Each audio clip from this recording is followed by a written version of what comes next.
Le 29 juin 2022, Salah Abdeslam a été condamné par la Cour d'assises spéciale de Paris pour sa participation aux attentats terroristes du 13 novembre 2015. Il n'a pas fait appel.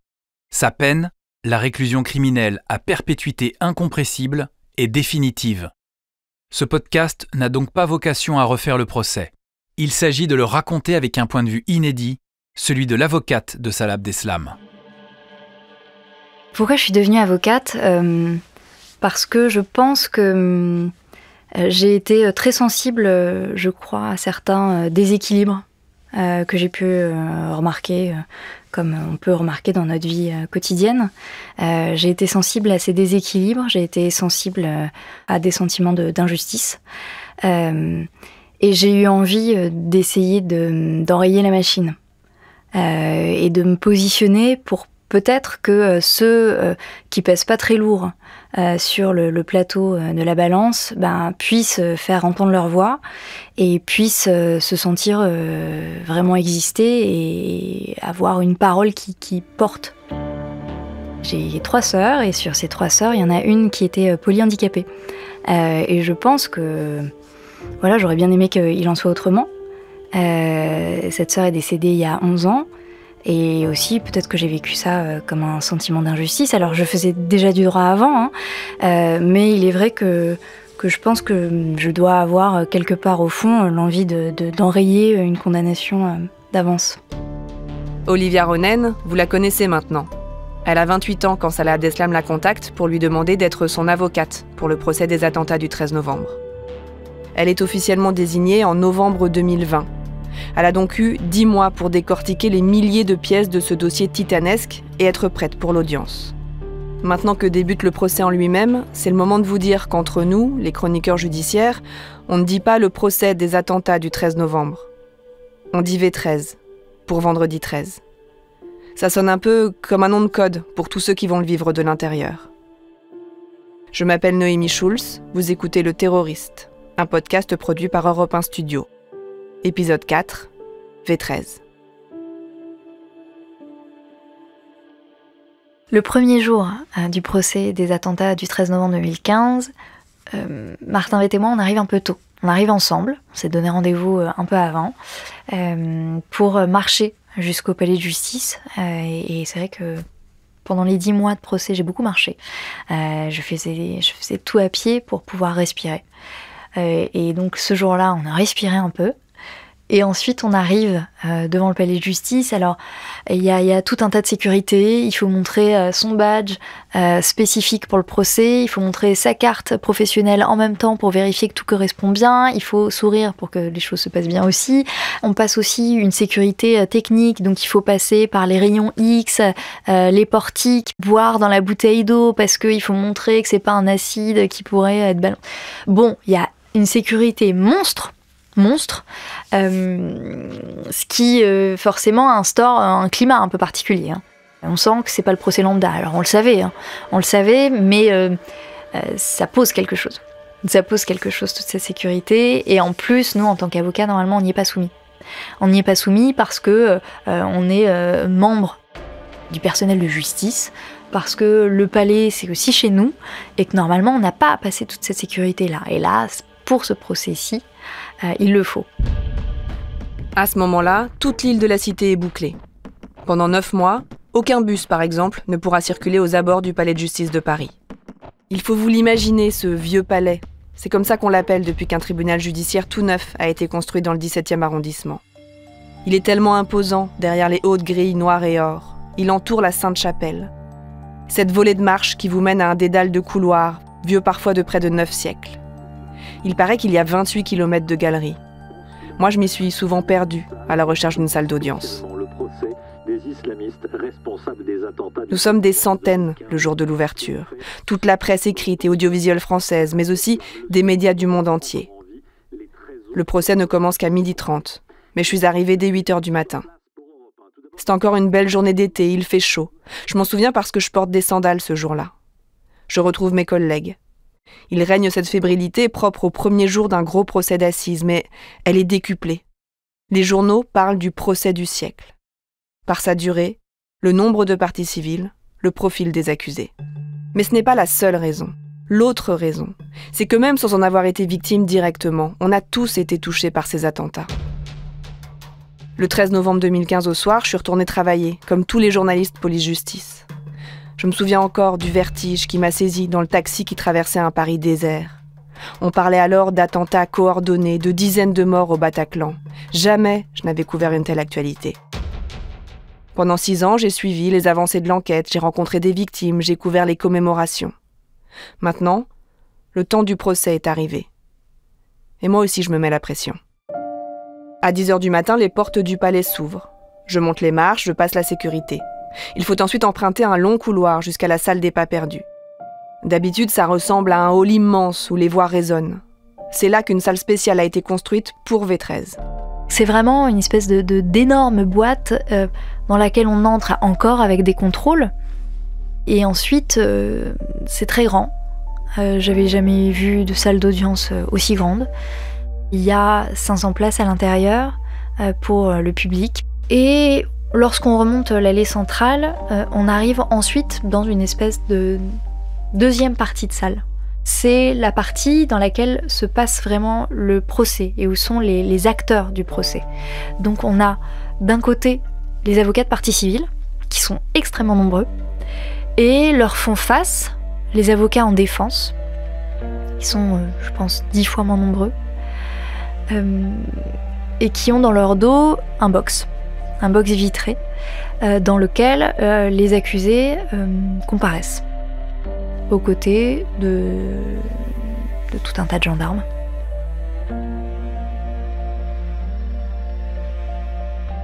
Derrière ces vitres se trouvent 11 hommes qui sont extraits de prison chaque matin. Certains sont accusés d'avoir fait partie de la cellule terroriste qui a organisé les attentats du 13 novembre.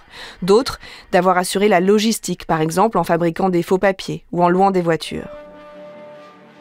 Juste devant eux, assis sur des chaises, il y a 3 autres accusés qui comparaissent libres. Eux sont soupçonnés d'avoir joué un rôle seulement après l'attentat. Ils ont aidé Salah Abdeslam à fuir la France et à se cacher en Belgique. Dans ce procès, il y a aussi des ombres.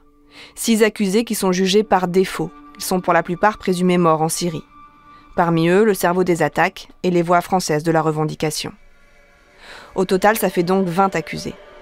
Et c'est sans compter les fantômes, tous ceux qu'on ne peut pas juger puisqu'ils sont morts le soir du 13 novembre. C'est pour ça que Salah Abdeslam fait figure de principal accusé. Parce qu'il est le seul membre des commandos encore en vie, présent au procès. C'est lui que tout le monde attend. Il a bien été extrait de sa cellule ce matin. On ne sait pas s'il va vouloir s'exprimer. C'est un peu la grande inconnue. Pour ce premier jour, nous sommes tellement nombreux que tous les journalistes ne peuvent pas s'installer sur les bancs de la presse. Ce matin-là, j'ai de la chance. Je suis tirée au sort pour y avoir accès pendant la première heure et demie. Ensuite, il faudra que je laisse ma place et que j'aille dans une des salles de retransmission. En attendant, j'y suis. Et c'est l'effervescence. J'observe les parties civiles. On les reconnaît au cordon qu'elles portent autour du cou. Vert si elles sont d'accord pour parler à la presse, rouge si elles refusent. Il y a des dizaines et des dizaines d'avocats dans leurs robes noires. J'aperçois Olivia Ronen. De loin, je la vois échanger à travers la vitre avec son client. Je me dresse sur la pointe des pieds pour tenter de reconnaître les accusés. Salah Abdeslam est à l'extrémité du box, tout près de la cour, et donc très loin du public. On le voit à peine, mais on devine une barbe fournie qui dépasse de son masque chirurgical. À l'époque, le Covid circule à nouveau beaucoup. Salah Abdeslam a les cheveux mi-longs, il porte un t-shirt noir. À quelques minutes de l'ouverture des débats, il est au cœur de toutes les discussions. Va-t-il sortir de son mutisme ? Et s'il parle, que va-t-il dire ? À 13h17, la sonnerie retentit. Tout le monde se lève. Le silence dans cette salle où nous sommes plus de 500. La cour entre. Elle est composée de 5 magistrats professionnels, car dans les affaires de terrorisme, il n'y a pas de jurés tirés au sort, pas de citoyens comme vous et moi. La justice estime qu'il y a trop de risques de menaces ou de pression. C'est à ce moment-là que le procès commence vraiment.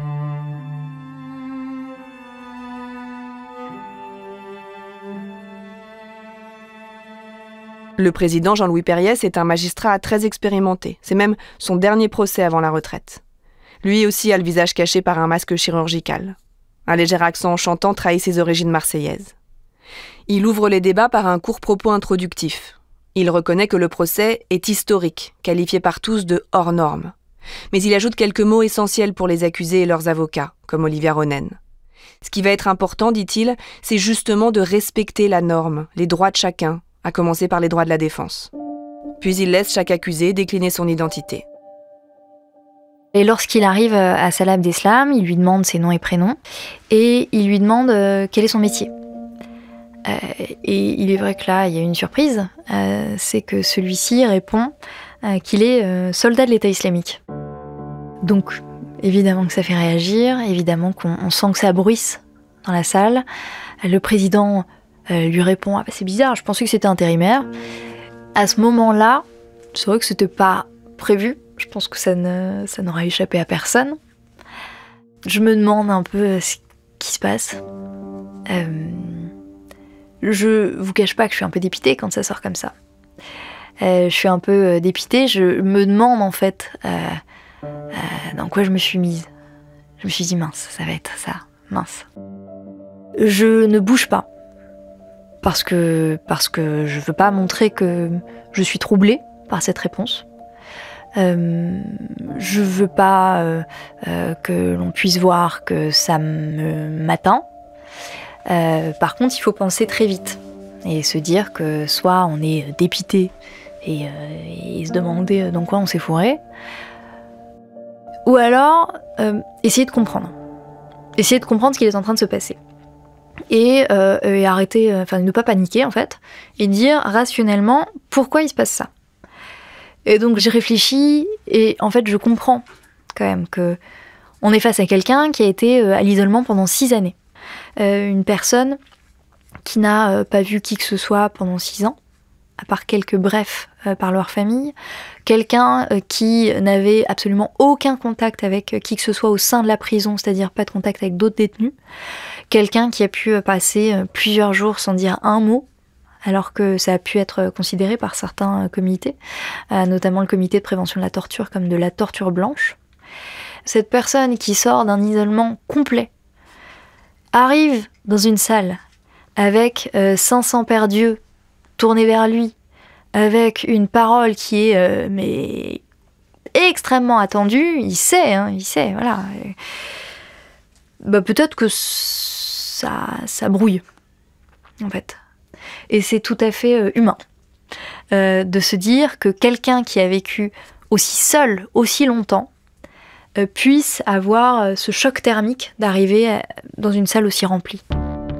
Salah Abdeslam se rassoit. Le calme revient. Mais un peu plus tard dans l'après-midi, un accusé fait un malaise dans le box. Et Salah Abdeslam reprend la parole, sans y avoir été invité. Il dénonce leurs conditions de détention. Puis il lance avec provocation « On est traités comme des chiens ». Alors, c'est vrai que comme ça, on se dit, bon, c'est une cellule, il a son lit, il a un bureau, il peut écrire, il peut faire des choses, il a une fenêtre, bon. En fait, imaginez être enfermé dans une salle 22 heures sur 24, parce qu'il y a peut-être 2 heures où il peut faire un peu de sport, où il peut aller essayer de marcher dans une cellule qui est un tout petit peu plus grande et dans laquelle on voit à peine le ciel, parce qu'il y a trop de barbelés, parce qu'il y a trop de choses. Et en plus, on a quelqu'un qui nous regarde dans tous nos moments, même dans nos moments les plus intimes. Voilà, donc on se douche, on dort, on va aux toilettes, ce que vous voulez, on est filmé. Et alors, ce film, c'était pourquoi ? C'était pour qu'il arrive vivant à son procès. Et pas tellement parce qu'on tenait particulièrement à la vie de Salah Abdeslam en tant que tel, mais parce qu'on voulait on voulait que le survivant survive, voilà, jusqu'à l'audience. Et qu'il aurait peut-être eu toutes les raisons de vouloir mettre fin à ses jours et qu'il fallait surtout éviter ce genre de choses pour avoir quelqu'un à se mettre sous la dent au procès. Je pense que la manière dont on l'a traité a influé sur la manière dont il s'est comporté au cours de l'instruction et au procès. J'en suis persuadée. Dès cette première journée d'audience, Olivia Ronen comprend que rien ne va être facile. Malgré les promesses du président, elle a le sentiment qu'elle va devoir se battre pour faire respecter les droits de la défense, les droits de son client. Et peut-être plus encore parce qu'elle est une femme. On a pu, par exemple, me dire de parler un peu différemment aux témoins. On a pu aussi, alors notamment dans la presse, me qualifier d'insolente. Là où d'autres confrères du même âge, mais des confrères hommes, eux étaient qualifiés de frondeurs, talentueux, éloquents, etc. Et c'est vrai que ça, c'est quelque chose qui m'a marquée. Parce que je n'ai pas rencontré de difficultés particulières en tant que femme dans l'exercice de mon métier depuis que j'ai le barreau, mais il est vrai que dans ce procès, on a quand même pu voir qu'il y avait certains clichés qui pouvaient perdurer, ou qu'il y avait en tout cas des différences de traitement. Voilà, il y a une différence de traitement. Les premiers jours d'audience sont consacrés à des questions de procédure. Dans un procès classique, on s'intéresse ensuite aux accusés, à leur personnalité, leur parcours de vie. Car après tout, ce sont eux qui sont jugés et qui risquent d'être condamnés. Mais vous l'avez compris, V13 n'est pas un procès normal. Ce sont d'abord les victimes qui vont être entendues. Leurs auditions vont durer 5 semaines. Vous venez d'écouter Le Terroriste, un podcast Europe 1 produit par Europe 1 Studio. Réalisation, Christophe Davio avec Clément Ibrahim. Production, Fanny Rascle avec Camille Bichler. Diffusion et rédaction, Lisa Soster. Musique originale, Sandy Lavallard, The Supervision. Je vous retrouve très vite pour l'épisode 5, des carnets pleins de larmes.